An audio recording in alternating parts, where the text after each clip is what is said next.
ಪ್ರಭು ಕ್ರಿಸ್ತರಲ್ಲಿ ನನ್ನ ಒಲುವಿನ ಸೋದರ ಸೋದರಿಯರೇ, ಇವತ್ತಿನ ಶುಭ ಸಂದೇಶ ಮಾರ್ಕ 6 ವಾಕ್ಯ 4 ತಿಳಿಸುವುದೇನೆಂದರೆ, ಪ್ರವಾದಿಯು ತನ್ನ ಸ್ವಂತ ಸ್ಥಳದಲ್ಲಿ ತನ್ನ ಸ್ವಂತ ಸಂಬಂಧಿಕರಲ್ಲಿ ಗೌರವವನ್ನು ಹೊಂದಿರುವುದಿಲ್ಲ.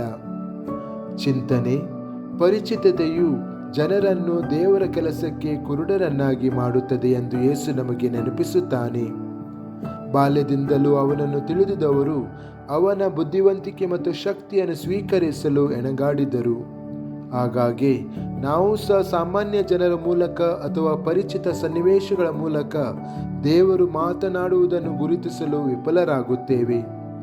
ಈ ಸುವಾರ್ತೆ ನಮ್ಮನ್ನು ತೋರಿಕೆಯನ್ನು ಮೀರಿ ನೋಡಲು, ನಂಬಿಕೆಯಿಂದ ಕೇಳಲು ಮತ್ತು ದೇವರ ಆಹ್ವಾನವನ್ನು ಸ್ವೀಕರಿಸಲು ನಮಗೆ ಆದೇಶ ನೀಡುತ್ತದೆ.